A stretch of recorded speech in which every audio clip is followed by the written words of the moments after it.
listening to Make It, a podcast by Bonsai Creative that helps creatives in film get where they're going faster by sharing the advice, knowledge, and insights of professional creatives across the film industry. I'm your host, Chris Barkley.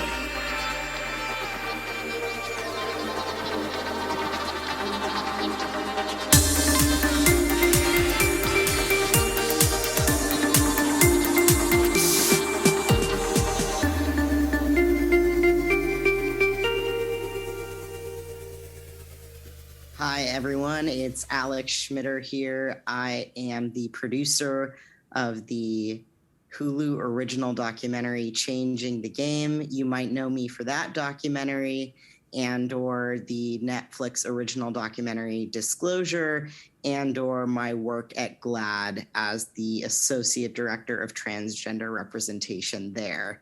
I am continuing to work on enhancing representation for transgender people in media and looking into getting into the narrative space. So you can find me doing that. And I'm just so excited to be here with Bonsai Creative to have this conversation. Alex Schmider, welcome to the Make It podcast. Thanks so much for having me, Chris. It is my pleasure. We're excited to have you on the Make It podcast. And let me just start. And normally I would start out and read your bio. But I want to start just by thanking you for making the film's Disclosure and your part in making the film's Disclosure and Changing the Game. I viewed myself as someone that is cultured. I'm biracial. My background is multinational. My business mentor is gay, the gay man. I viewed myself as not the target audience for these films. And yet, I watched them and found myself learning. I found myself understanding things I didn't understand before, in that I did need to watch these films. And I'd put myself in a place that I hadn't quite earned yet. And so thank you for making these films and making them, and like I said, your part in making them and making them accessible to everybody. I really appreciate that, Chris. And I think that that's the goal with all of my work and all of my filmmaking. You know, I grew up in Orange County, California, where I didn't know people like me. And so when I looked to the media and I didn't really see anything that resembled or related to my experience, I think that set me on a path to want to be a storyteller so that I could expedite the education and empathy that we need for people who are different from us. And I think so many of us don't know what we don't know. And that's how I grew up, with a lot of people that didn't know, myself not knowing. And so I'm so glad that you found the films to be accessible and affecting for what they are, because I think all human stories, you know, we can relate to on some level if we see the humanity in them. Amen to that. And I want to give the audience a little bit more background on you, let them know who you are. So I'm going to read from your bio. And like I always say, it is the internet. So if anything's incorrect, feel free to correct me, and we'll note it as a footnote. Boom, let's get that corrected. But I'll start here and read from it.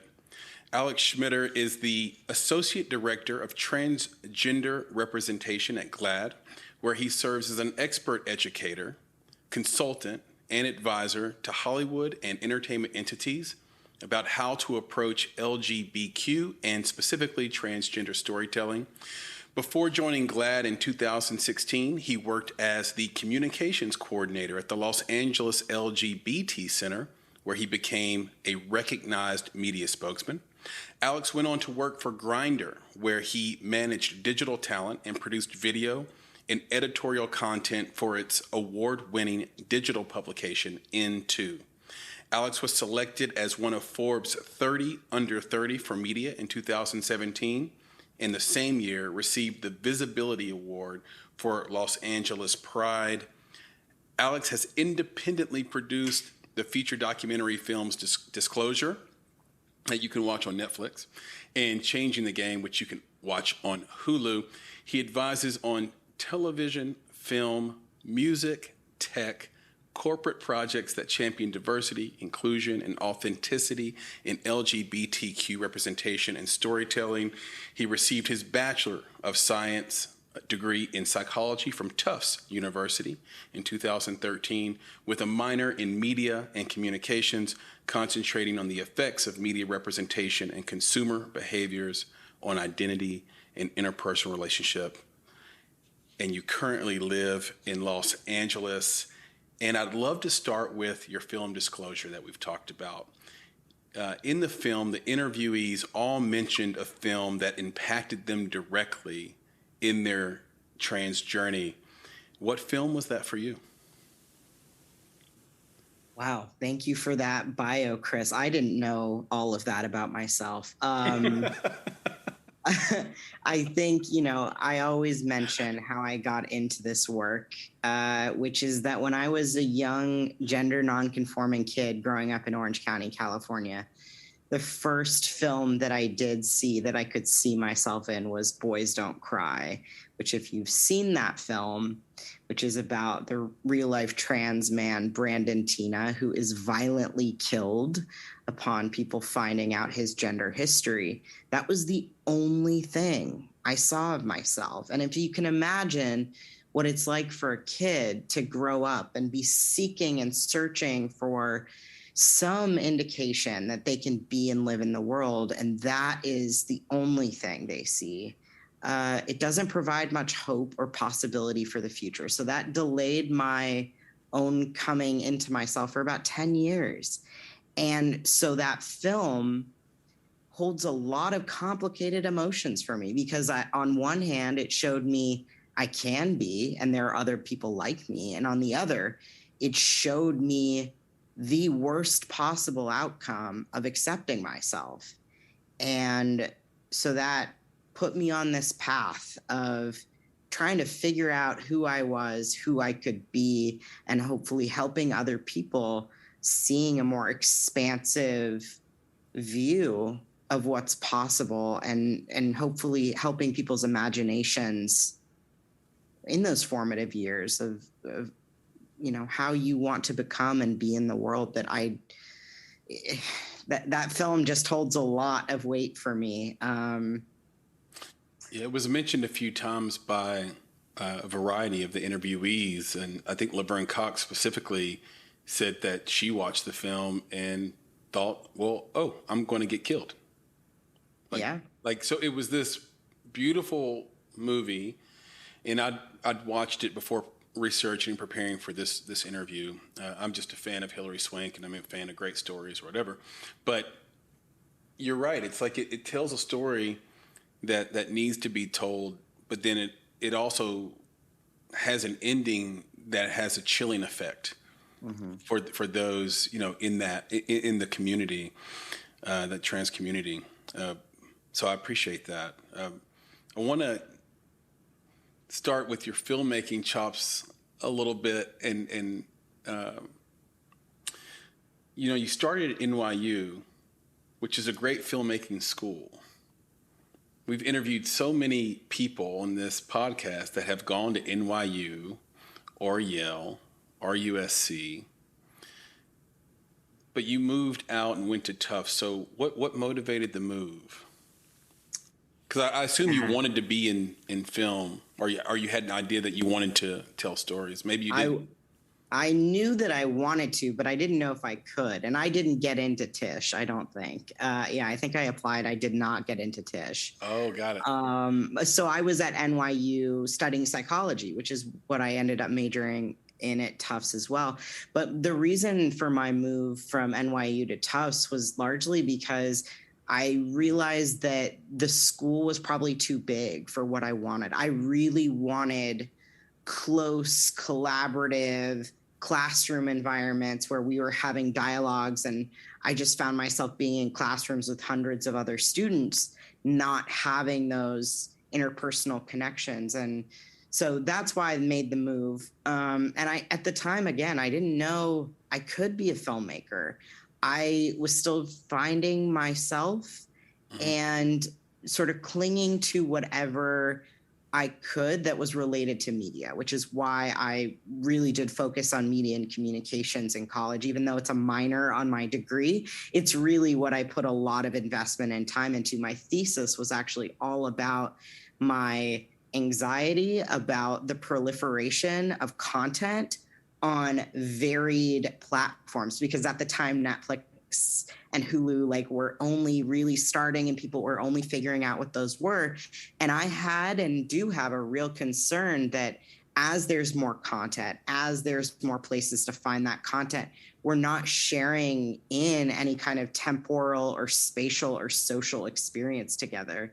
I mean, I watched The West Wing during quarantine, not when everyone else was watching The West Wing. And I feel like I could have had such a richer experience watching that show while it was on TV. And I think we don't have that as much anymore, outside of The Bachelorette, which I unfortunately have to admit I watch.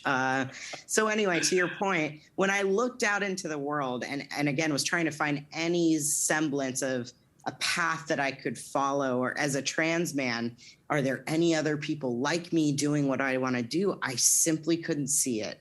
And so I didn't believe it was possible for me to be a filmmaker or a storyteller in this way. And so it's been sort of accidental, but at the same time, I don't think anything happens by accident. Yeah. And there's so much to dig into there because I grew up with a psychology major in my house. My father worked for Middle Tennessee Mental Health Institute for 30 straight years. So he started at 18 and retired at 48. No one does that. And so it was one of those households where you misbehave, but then you get told why you did it. instead of just punished for the thing you did, you had to hear like a thesis on what really happened inside that made you want to do that. My guilty pleasure show, by the way, is The Challenge on MTV. Oh, it's so good. It's so good. It's like quietly one of the longest running, best forms of just sort of like indulgent entertainment on TV. Like, forget all the heady stuff. Just dive straight into the drama and the competition, and you'll love it. So I don't think I've ever said that on the air before or on record, but there it is. It's we're really being vulnerable and honest in this conversation.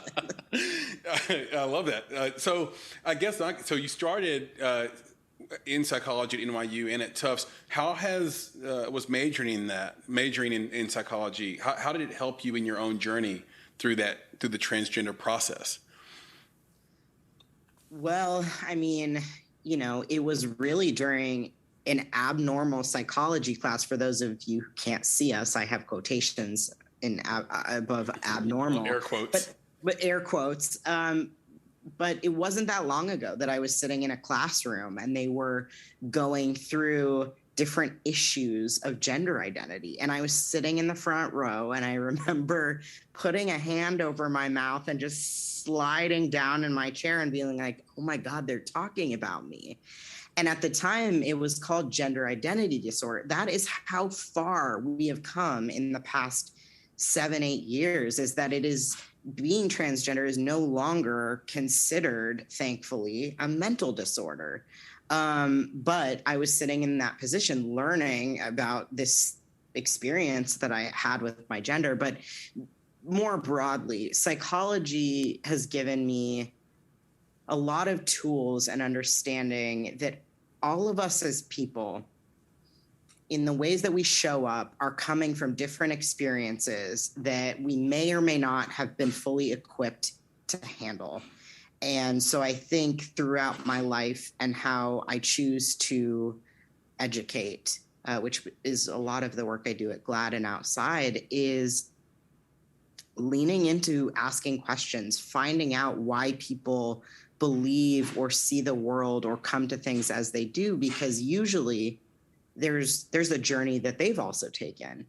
And so I found that to be really effective in my storytelling. I mean, changing the game,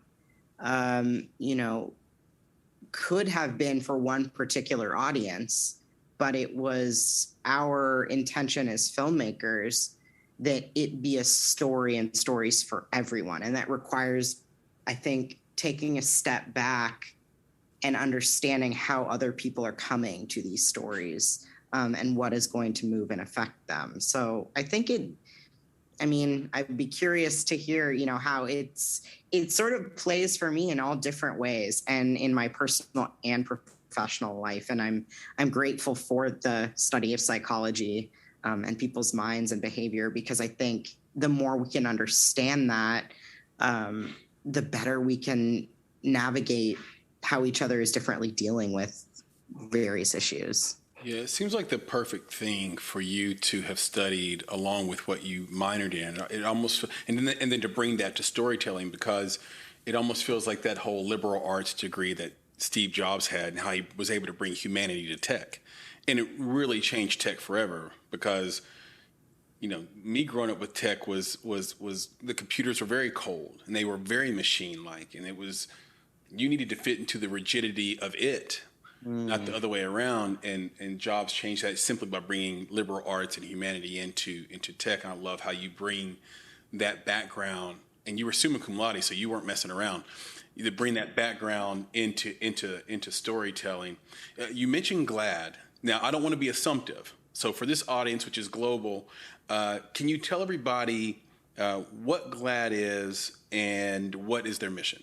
Just for anyone that doesn't know in the audience. Yeah, absolutely. So GLAAD is a nonprofit LGBTQ media advocacy organization that was founded in 1986, in large part due to defamatory coverage of the AIDS crisis, when there were a lot of news stories that were not talking to the people affected by this epidemic, and instead projecting and reporting in a way that was really not reflective of reality and not humanizing to the people who were experiencing it. And so what GLAAD does, and what our mission is to change culture through accurate and authentic LGBTQ storytelling, because we know that who's telling the story, how they're telling it, from whose lens, affects how we not only perceive ourselves,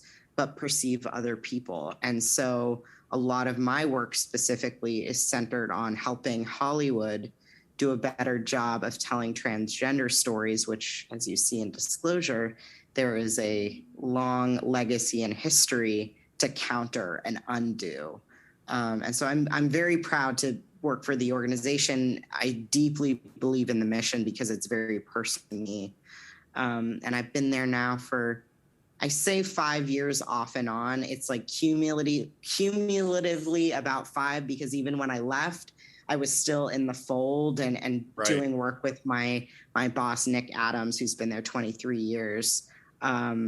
So it's basically the belief that authentic, accurate storytelling can change culture, because those characters that come into your home or appear on your phone, you can relate to, even if you don't know someone in your own life who is gay, lesbian, bisexual, or transgender. That's so important. So it's mentioned in your films that most people just don't know someone that's trans. So when you see a story on the news about a murder, let's say, it's not personal. But when you make a film out of it, now you've humanized that individual and saw the world through their lens, and you can now no longer turn a blind eye to stories like that. So that's sort of the power of film, and we'll talk about that as we go along in our conversation. What you just displayed is just why you're such a wonderful spokesperson for GLAAD and representative for the transgender community. But I think a big part of that too is not just your experience with GLAAD, but also because you've lived it yourself. At what age were you, let me see the best way to say this, when you first knew there was like a dissonance between body and mind? How did that manifest itself, and how did you respond to that realization?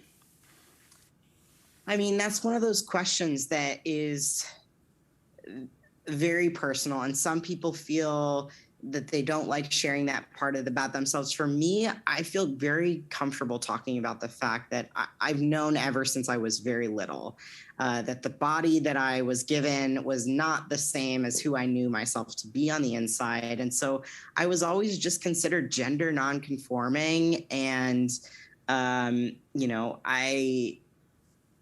sort of accepted that at an early age, that I was always going to be an outsider.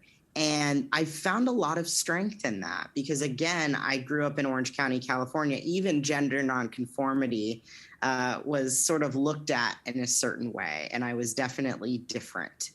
And so there was no hiding that I was different. And so I got to exist outside of expectations already.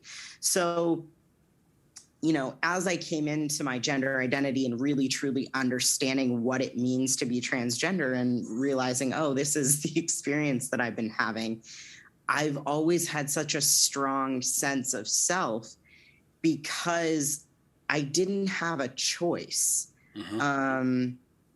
There was no one around like me. I was one of the only out people as lesbian at the time in my high school who was different. And again, so there was no hiding. I wasn't backed up against the wall of expectation because I was already living outside of it. And so I have learned, and in the work that I do, while my title says transgender, and that is my experience of my gender, is that I was assigned female at birth, and I've always known myself to be a boy when I was younger. And now a man is a bit of a harsh word, but a guy,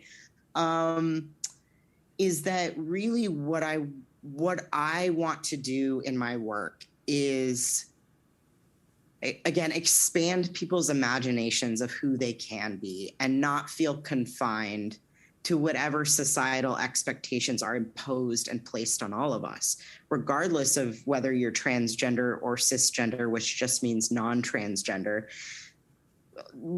Culture will police you for gender nonconformity. If you're a man and you're wearing pink and you decide to put on a dress, the punishment that can happen, especially if you're a person of color, is, I mean, it makes it so that you are unsafe and that you could be violated. And so my goal in the work that I do is showing everyone that if we can be good with ourselves and start to dismiss those cultural, societal norms that are largely made up, we're all going to be freer to be ourselves and safer to be ourselves. And that's going to make all of us better. And this is just my belief and my hypothesis. And I don't even know that I answered your question, but basically I've always been an outsider, and it has always been a strength. It's always been something that has made me stronger. And I want other people to be able to have that gift for themselves too. Thank you so much for that. I really appreciate it. And I know it's, even though you're totally comfortable with answering it, it is personal, and I appreciate you answering that for this audience. Have you been keeping up with the storyline on The Chi, the Lena Waithe show on Showtime? There's a transgender storyline there, and I was wondering if you keep up with it, how do you think she's doing? I am behind on that show. I could tell you about all the other shows I have a lot of catching up to do after June, which, as you know, is one of the busiest months. So we'll have to have a follow-up conversation. I'm down for a round two for sure. And I'm just loving this conversation so far. So I already know I want to do a round two if you're up for it. We had your films. We talked about Disclosure and we talked about changing the game, but they are different films. The zeitgeist is ripe for what you were just talking about. Like, now is the time to hook your storytelling into a cause or into a movement. And these films certainly do that, but they tell a different story. So can you tell the audience sort of the difference between changing the game and Disclosure and what they're trying to accomplish?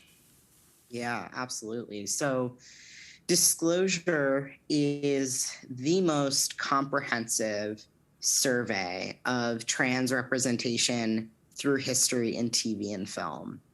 And it is so critical to educating and uneducating about the stereotypes and tropes that people have been led to believe are realities about who transgender people are. And that's largely been just mythologized by Hollywood in the portrayals of transgender people, usually as psychopathic serial killers, villains or victims, almost always in these extreme ways that aren't true to life. And so I think disclosure is so important as a starting out point for people to understand not only how culture understands and perceives trans people, but how influential TV and film are, because they teach us how to behave socially. They teach us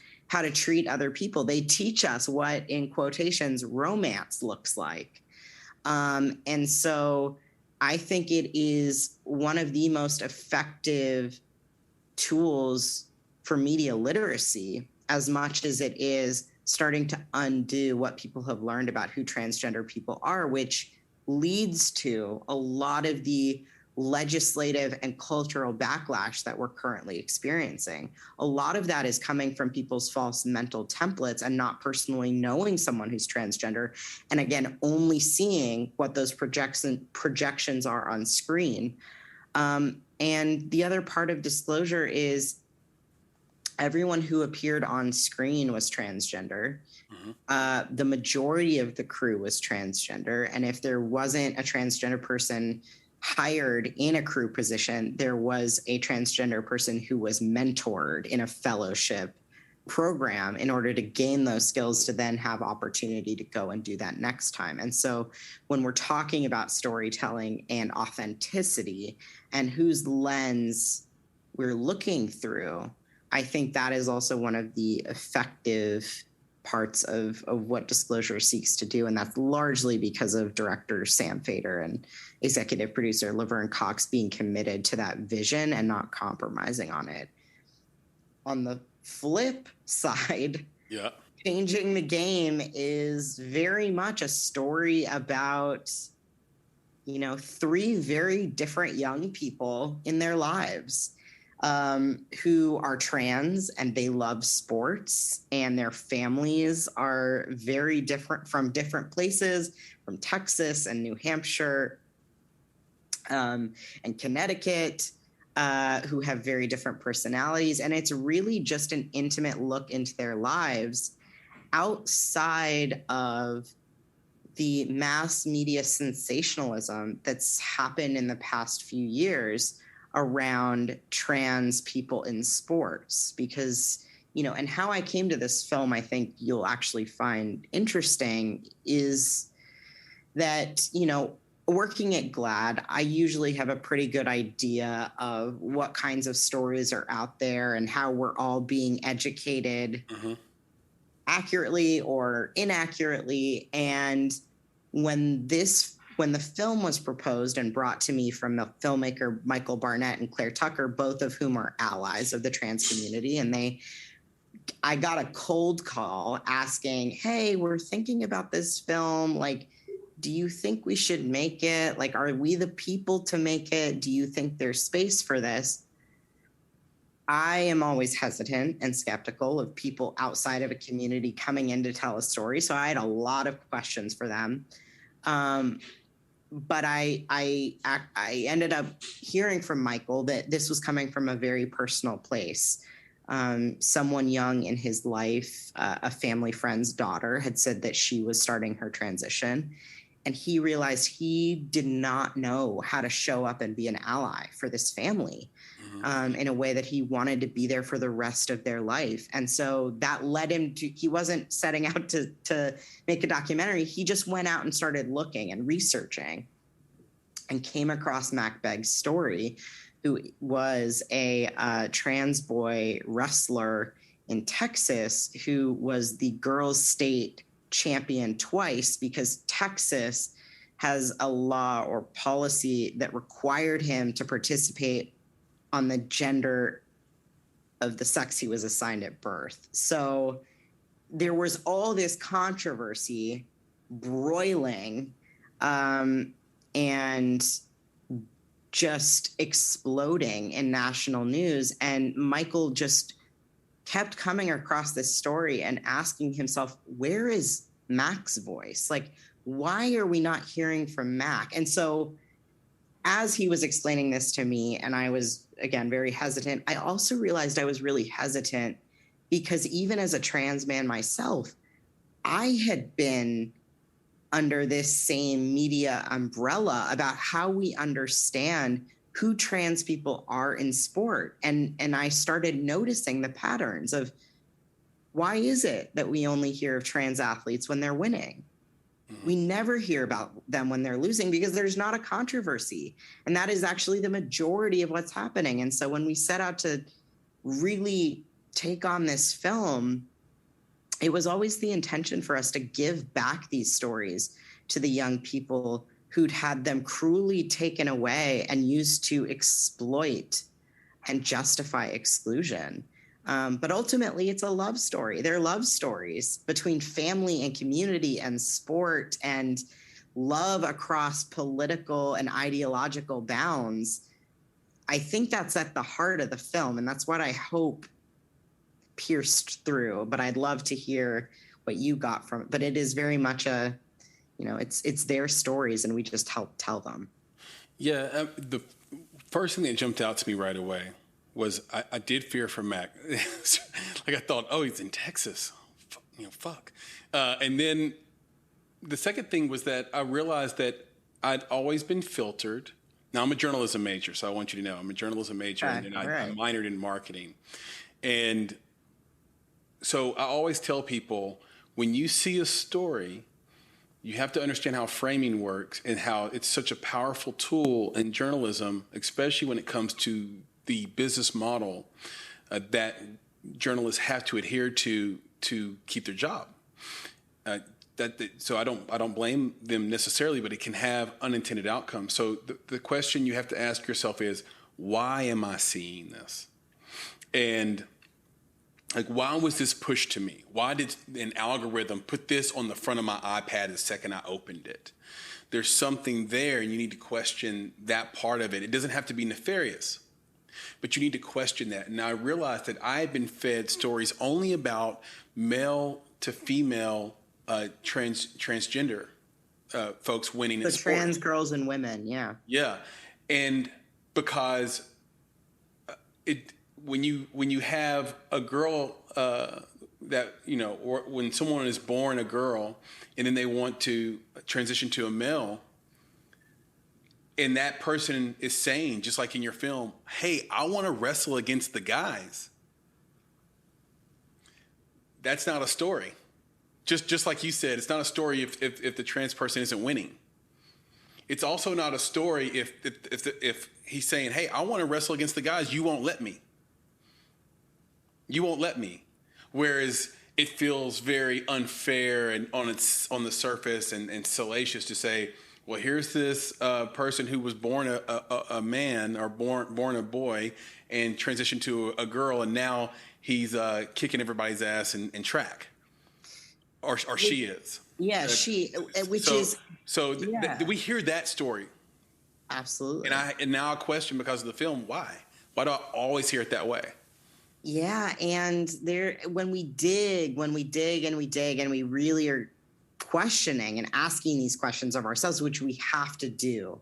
And they're hard questions, but really underlying these issues are sexism and racism, because we're seeing this also play out at the Olympics level. And it's not about trans athletes. It's about whose bodies are celebrated and whose bodies are regulated, and who gets to be and who gets to succeed. And when we look at, and again, our film only tackles youth sports. I had no business talking about professional elite athletics. That is a world outside of my own. But we can see it as a microcosm of what's happening at the elite level and at higher levels of athletics, in the discrepancies between how women's sports are not supported at the same levels that men's are. Mm-hmm. And why is it that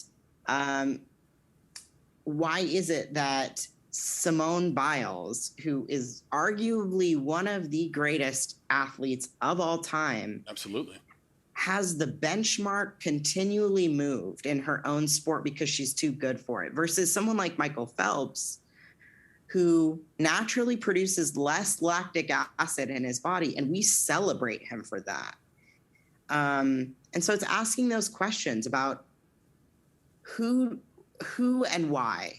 And what's really frightening that I think a lot of people may not understand or realize, because I certainly didn't when I was starting on this journey, is that as we come out from the most anti-LGBTQ legislative session in history, in recorded history, with the majority of bills saying trans girls and women can't participate with other girls and women, is that this not only affects trans girls and women, it affects anyone who's gender nonconforming and happens to maybe be succeeding, and or doesn't fit into preconceived notions of what it looks like to be a girl or woman. If you're too tall, if you are more muscular, basically it's inviting violation of certain bodies. And that is not happening on boys and men's teams. Right. And the underlying assumption of what that means and how we understand these different issues, we can't separate the way that we view physicality of certain people versus others. And so it's a larger issue. And the way that it has been boiled and baked down to an, in quotations, unfairness argument, there's no evidence to support that. It smacks of, he decided to dress up as a girl so he could win. And what you learn through your films is, I just want to be the person I feel like I am. I'm not playing dress up. I love this scene in Disclosure where you cut away to a film. I'm not your adventure. It's powerful. You mentioned the Olympics. Now this isn't, it could be sexist and racist, but it's the swimmers, the black swimmers, have been banned in Tokyo from wearing the culturally appropriate sort of swimwear that covers, sort of bigger hair. Yes. Can you help that your hair is the way, it's I don't know. It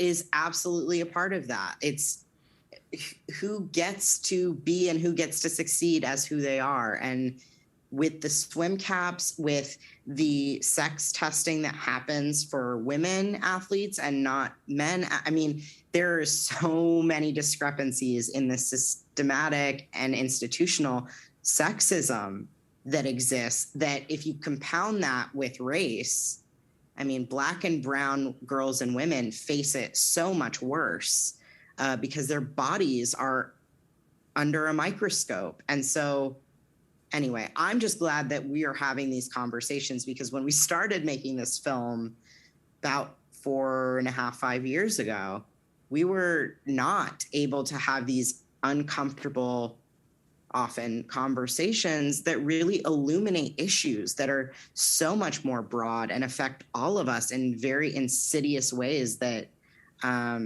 implicate all of us, and we all really have a stake in the game with. So absolutely. Your films can be found on Netflix and Hulu. How were the films funded, and are there any tips or tactics you can share from the filmmaking team to our independent filmmakers that are listening to this podcast, listening to this conversation about raising funds for a film they might want to make? Yes, that's a great question. And I look forward to hearing from all the independent filmmakers who figure out the secret sauce, because I am not one of those people that is known for fundraising for films. All I can say is that for both Disclosure and Changing the Game, they were both independently funded by the filmmakers. And it was nitty gritty, applying for every grant, meeting with any funder. You know, I mean, that's what it is to be an independent filmmaker. You're scrappy and you make something out of nothing. That's what was the case with both of these films. And I think the thing that I can share that hopefully is helpful and valuable outside of the funding is surround yourself with a team of people who believe in the project that you're working on, that you would be happy winning and losing with, because there's a lot of rejection. There are a lot of no's. There is a lot of going back and asking people to rethink and maybe can we make this work? Because, you know, it's not easy to do this work. But if you are working with a team of people who you trust, who you respect, who has your back, you have theirs, and you will stop at nothing to get what you want made, that is powerful. And that was the case with both of these films. It was an uphill battle to make them, to find homes for them, to make sure that they're seen out in the world. And I credit the teams that I've been a part of for never giving up on the projects themselves and the people who are a part of them. Yeah, it seems the case that every time you go to flip that rock over to see if the secret is underneath it, all you find is someone's grind and hustle. So thank you for that. Speaking of grind and hustle, what's the biggest challenge you've overcome so far as a filmmaker, and how did you overcome it? Ooh, so many. I think the biggest is, you know, for Changing the Game specifically, we premiered in 2019 at Tribeca Film Festival. And then we did a little over 2 years on the festival circuit, screening the film anywhere and everywhere we were asked to be.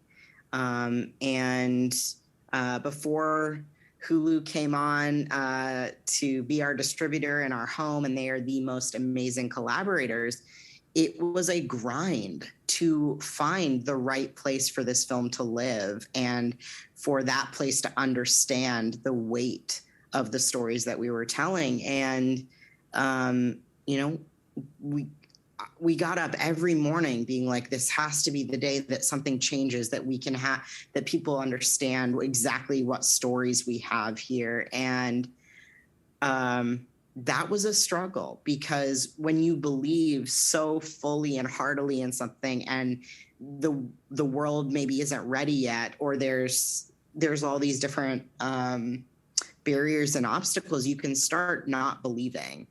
And for me, I'm an eternal idealist, optimist. I will always find the bright side. There were points where I didn't know what the outcome was going to be. But I kept pushing, and I now can look back and say, well, it seems like we were channeling the athletes in the film, that you get knocked down, you get back up. You try and you don't succeed, you try again. You do not give up if you believe in something and yourself. And so that is the most, I think, profound part of this process I've learned, because it was not easy making the film. And most things that I've been a part of are not easy, but when I've been able to look back and reflect, it shows the grit and the commitment and the strength and the heart that is in people who believe.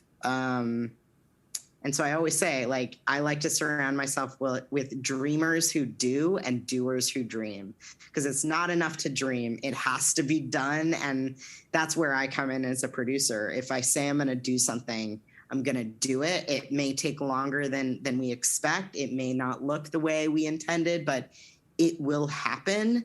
And I think that kind of resilience makes all the difference. That resilience and that hard work make all the difference. And a little luck, but I've learned a lot through the process, and I'm so grateful for the experience. Yeah, the rule of the 4Ds. We'll call that the rule of the 4Ds. Doers that dream, dreamers that do.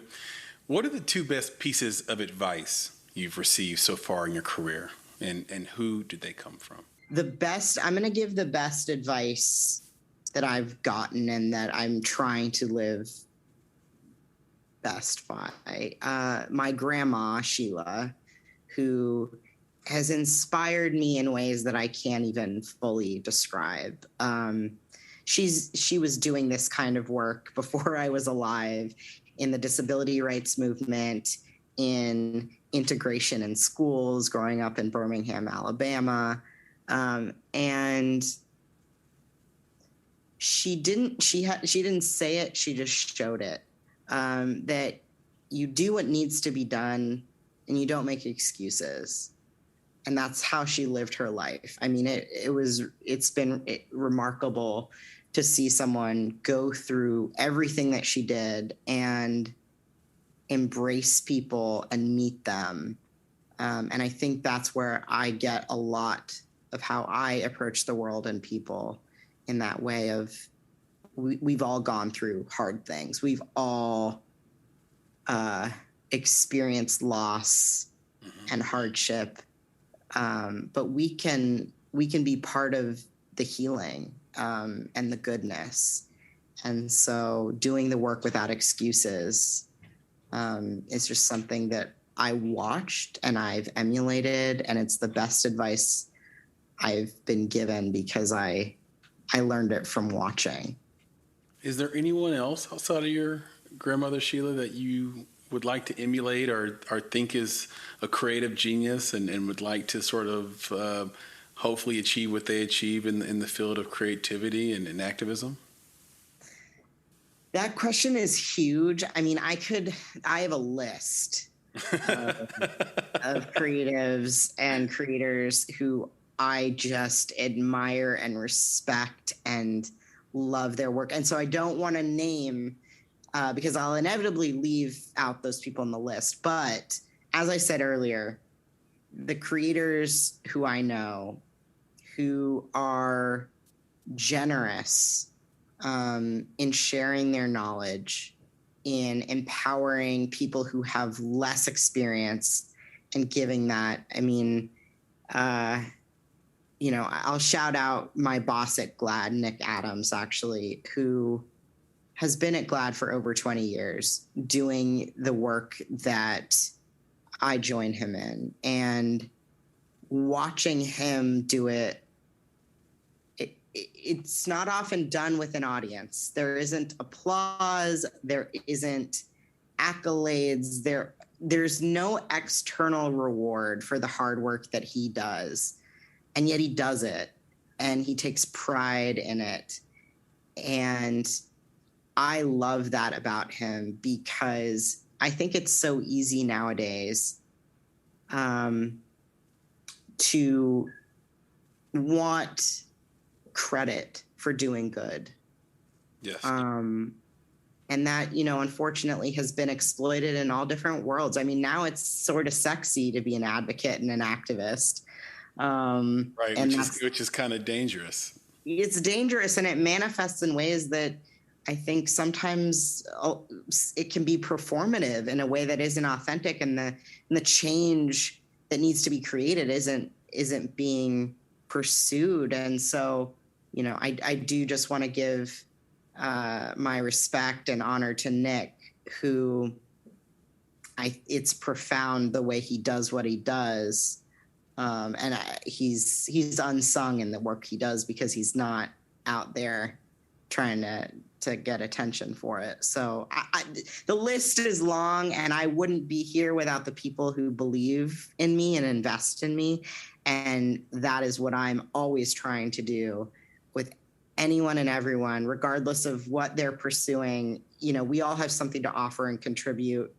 And so any way that I can help somebody go be and do their best, I just, what a gift to be able to support people in that. Thank you for that. That's great. And we both have Nicks that are unsung heroes in our life. My business partner, Nick, Yes. behind the curtain most of the time.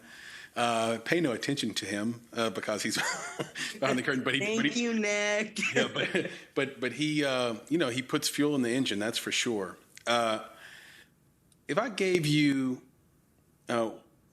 1 month, or let me actually flip it. If you had to, if you were approached by an independent filmmaker and they said they had 1 month to create a inclusive, equitable set, what would be the first 3 things you'd ask them to take care of to make sure that the set was inclusive? I think the one major one is that it starts at the top. And so respect, if that is a pillar of the kind of set environment you want to create, then build towards that, not the other way around. Have that be the guiding principle of all the different steps that you implement that build to that. Because I think what I often see is a lot of people inputting this and putting that, but like there's no guiding principle about why these different things are being put in there. And so the North Star, like what do you want this set to look, be, and feel like to everyone from the director to the facility manager to the caterer, craft services? How do you want it to feel? Mm-hmm. And make it welcoming for the person with the least power that steps onto the set. So yeah, if you do that, the experience is going to be better for everyone. So that's the main one. And then I would say have people who are part of your production crew who are open to feedback and can absorb that feedback with respect and grace and generosity and know what to do with it. Because problems arise on set. Like, yes, that is inevitable, but how you respond to it makes all the difference in the world. And so having that line of communication or those people who are on set, who are able to be the receivers of criticism, of feedback, of things that need to be addressed, and they know how to handle those with sensitivity and care. Those are the main 2. The rest fall under that. I mean, I could say something like put names and pronouns on a call sheet, but that doesn't do anything if people don't know why you're putting pronouns on a call sheet. That's what we often see, I think, especially in my work at GLAAD. And there's a lot of emphasis on pronouns. I'll tell a quick story. I know we're running out of time, but No, please. I'm here as long as you want to be here. Okay. Yeah. Well, you can cut me off. But when I was at a film festival, and I tell this, my mom knows I tell this story all the time. When I was at a film festival, my mom was wearing a Planned Parenthood button that said, "Ask me about my pronouns." She's a progressive, well-educated, worldly woman. So because her button asked me to ask her, I did. I was like, "What are your pronouns?" She had no freaking idea what And so I asked, do you use she, her pronouns? Do you see him? Do you use they? Oh, she. I was like, well, those are your pronouns. And but she's wearing this button around, not knowing what it means. And so that's what I mean by it, like having a guiding principle, North Star. Don't just do something because that seems like the thing. To understand why you're doing it and why it matters and why it's significant. Because if you do it without knowing that, it is just virtue signaling. So that leads back up to the first point. Have a guiding principle, North Star, about how you want this set to be and look and feel, and build up to that and understand the intention behind every little step you're taking to create that. All right. So for those keeping score at home, step 1, start at the top. Step 2, empower the person with the least amount of power on the team. And step 3, know why you're doing what you're doing and do it with intention. Those are three beautiful things to point out. You've made no secret that you were and are a huge fan of Hillary Clinton. And in general, the trans community really supported her. How has this current administration satisfied or dissatisfied you? Are they doing a good job? Are they performing? Is Biden and his team performing as expected, in your opinion? You know, I think that under the circumstances, they're doing a pretty good job. Although, I will always say, don't hire a dentist to do a veterinarian's job. I don't work in policy or legislation. Mm-hmm. I'm a politically active person in my personal life. In my work life, I am politically agnostic. I stay out of that. But I think we are in a better circumstance with them as the administration currently, because we are seeing progress being made and conversations being had that need to be had. That being said, there's room for improvement, as I think there also is in our political system generally. I think part of that, again, going back to the last points that you so beautifully summarized, empowering the people with the least power is where we need to really be focused in on. And that's going to take local and grassroots efforts. It's while I said it has to come from the top down, it also has to come from the ground up. And so I think what's been really exciting to see is in local communities and the ways that they're showing up for each other and the ways that is being emulated at the administrative federal level. You mentioned earlier, and I agree with you completely, that we've come a really long way in that this movement is succeeding. What can other minority and disenfranchised groups learn from the success of the trans and LGBTQ movement? That is a big question. I think the fact that we are a community. I mean, LGBTQ is an acronym that represents a lot of diverse identities and people's experiences. And we understand that even though our struggles aren't the same, that in order to overcome them, we need to understand what's at the root of them. And so much of it is policing how people love, who people are, how they look. And so there is this common bond and understanding of our intersectional struggles, and that we are all in this together. And if we can work together, even though that may look different in certain areas. I mean, I had mentioned earlier about the dentist veterinarian comparison, which I always use, but right. Again, when someone asks me a question about policy and legislation, I know who to refer that person to, because I am not the expert on that. If someone wants to talk about media representation and storytelling, I'm your guy. But I think it's about knowing that we all have our role to play, and those roles can look different depending on what our expertise and experience is.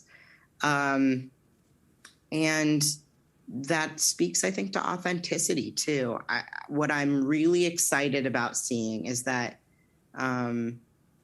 there's a diversity of how advocacy and activism is starting to look. It can look like someone protesting in the street. It can look like someone running for office. It can look like someone telling stories that matter and change culture. It can look like being a damn good lesbian dentist.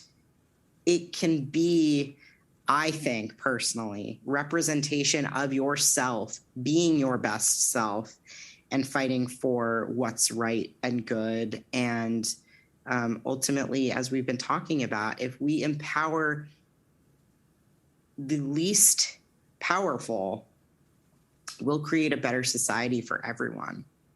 Yeah, and that's really what this country was founded on. It was about taking the person, the individual, as just as important as the other 99% of society. That one person's rights were not subservient to the rights of the masses.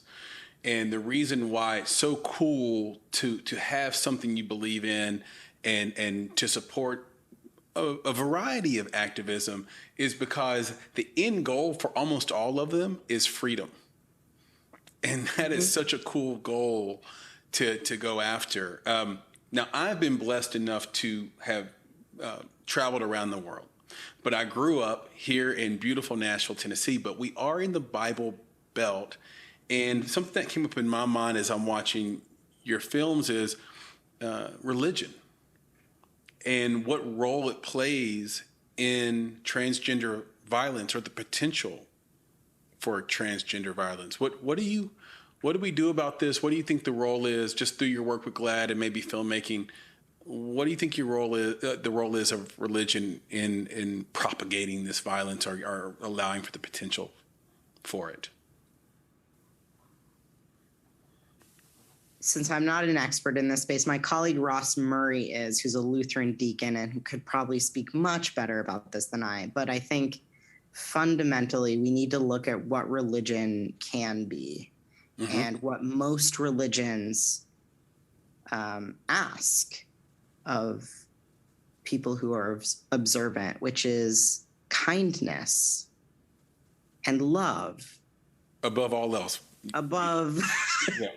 Quite literally everything else. And so I can't speak to how religion does or doesn't play into the epidemic of violence that is facing trans women of color specifically, because it does.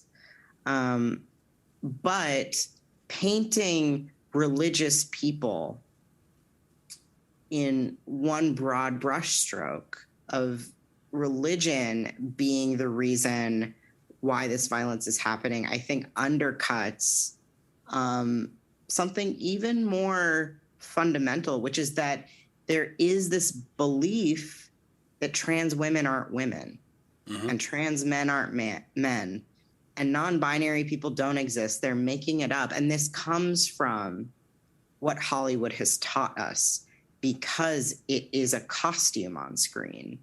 And so I think getting underneath that, even because even in Changing the Game, you see that Grandma Nancy is a hardcore Southern Baptist, and she loves her grandson, gun-toting. I mean, proud of it. Dallas sheriff for 25 years. Like, her religion does not prevent her from loving her grandson. And so there's something much deeper than any of our identities or affiliations or associations. And I think it's how we understand each other and how we treat each other. And something you just said just struck me right in the heart and in the mind, which is religion shouldn't be preventing you from. And I thought, isn't that interesting that this is an institution that's supposed to exacerbate your ability to love someone and support them and accept them. And yet we need to have this conversation around why these institutions are, maybe perhaps preventing someone from accepting someone else. Yeah, and to let go of judgment. I mean, it's Grandma Nancy said something that didn't make it into the film, but it has stuck with me, and I share it at every chance I get because I think it cuts even deeper. She said, you don't have to get it, you just have to go with it. And I think if we stopped trying to understand everything and instead just respect that someone's experience is different than ours, that would be better than I'm never going to walk a mile in your shoes. Right. But I can respect that you've gone through what you've gone through and what you feel and how you've been through it. I don't know that aside from trusting and believing and listening and respecting you. And I just, it sticks with me that do we have to understand something or someone to respect it?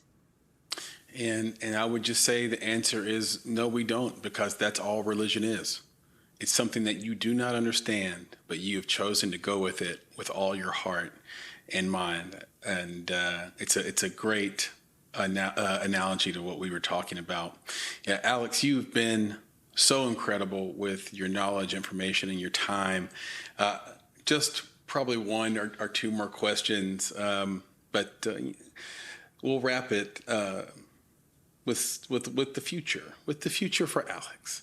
What's next for Alex in the wide world of Alex? What is next for Alex? Are we doing more films?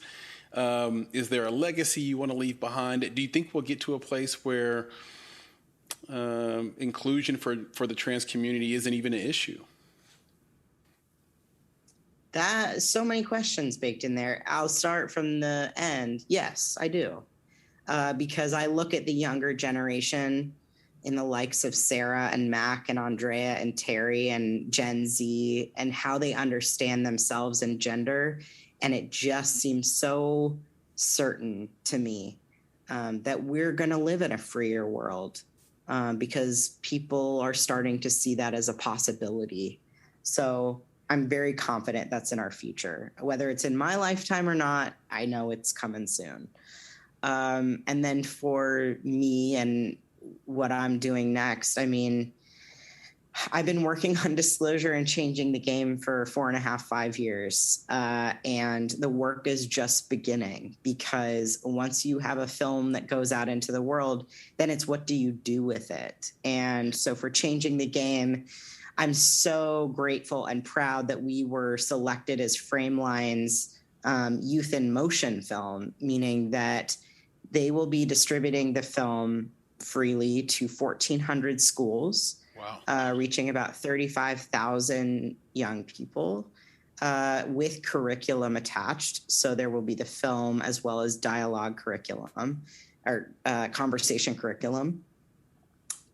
And continuing to go to film festivals and community screenings and having these kinds of conversations one-to-one with people. So that's the next year. And then I'm really looking for, my genre as a filmmaker is romantic comedies and in narrative. I somehow fell into documentary, and I'm so glad to be here. And I'm really looking forward to moving into where my heart truly lies, which is in narrative romantic comedies, because it is radical to be able to see people be loved and share love and laugh and have joy in those stories that we don't often get to see. So that's what I'm looking forward to. We'll see what happens with that. But, the journeys with these two films is just beginning. So I'm getting good sleep to keep going. I love it. And Nick and I helped make a romantic comedy called Another Version of You. You can watch that on iTunes or Amazon, but I would love to get your opinion of it. So if you get a chance to watch it, let me know what you think. It's called Another Version of You. Another Version of You. And I like to tell people, I guarantee it'll make you smile. It's a lovely romantic comedy, and it's a little bit different than the typical one. So cannot wait to get your feedback on that. Tell everybody where they can find you on social media, where they can reach out to you on social media, where they can find you on the internet. And as a bonus, if there are any resource websites you'd like to give so we can start being part of your world a little bit more and being, like you said earlier, an ally. Well, thank you so much, Chris, for the conversation. And we really got into it. And I just appreciate your creative work and what you're doing to support independent filmmakers, in being scrappy as we can by sharing our knowledge and resources and experiences. So everyone can find me on all social media platforms with the handle Anderfinn, ANDERFINN. Fun fact, my full name is Alexander Finn Schmider. So Anderfinn is the last of my first and my middle. I've never shared that before, so it's a little fun fact. Thank you. And then for good resources to be an ally, if you're just getting started with your education, GLAAD's resources are really great for understanding basic terminology and definitions, so that when you do encounter someone who is trans or non-binary, you just have the right language to approach them and know the appropriate questions to ask or not ask, and that will lead you to even more resources. So GLAAD.org/trans or transgender will lead you down a good path of resources. That is incredible, and we'll end on this. You visited Nashville, my hometown, in 2016. Fun fact for you, I was at the Beyonce concert you went to. So funny how life works. We may have sat side by side. It was an incredible concert. Oh my gosh. But the question for you is, did you go all the way at Hattie B's, and did you pick up a pair of cowboy boots while you were in town? I went to town at Hattie B's, and I'm waiting for my next trip to Nashville to pick up my boots. Nashville is one of my favorite places. I have family that's from Tennessee, so we'll have to redo and get some lemonade. Yeah, we'll have to do it for sure. You come to town, you let me know, and I'll tell you everywhere to go, give you a key to the city, and hopefully we can hang out as well. Maybe B will be in town, maybe she won't. But there's concerts here every day. If we can't get Beyonce, we'll have somebody who sings all of our covers, and we'll just go to that show. Perfect. I love it. Beautiful. Alex, you are incredible. Thank you so much for everything you're doing. Thank you so much for the conversation. And I would wish you luck, but I know you don't need it. Looking forward to round 2. Thank you so much, Chris. Same with me, and keep up the great work. Really appreciate it. We'll do our best, brother. Thank you so much. Bye. You've been listening to the Make It podcast. To find out more information about this week's topics, including links to relevant blog posts, projects, and indie creatives, please visit our website at www.bonsai.film. If you haven't already, you can join our podcast community on Apple Podcasts or the podcast app of your choice by searching for Make It Bonsai Creative, and the show will pop right up. You now have the opportunity to support the production of this podcast. If you love Make It and are a true fan of what we're trying to accomplish in the indie film community, please visit www.bonsai.film and click Contribute. Contributions start at only $5 monthly. You can follow us on Instagram and Twitter at _Bonsai Creative, and on Facebook by searching for Bonsai Creative. You can provide feedback to us via email at contact@bonsai.film, and you can follow me, Chris, on Twitter at FlamingYourHeart. That's FlamingYurHeart. And of course, if you're looking to take a big step towards your filmmaking success, go to www.bonsai.film and click on Services to explore a variety of offerings, from keynotes and panels to pitch readiness assessments and so much more. You have everything to gain. Until next time, be better, be creative, be engaged, and thank you for listening.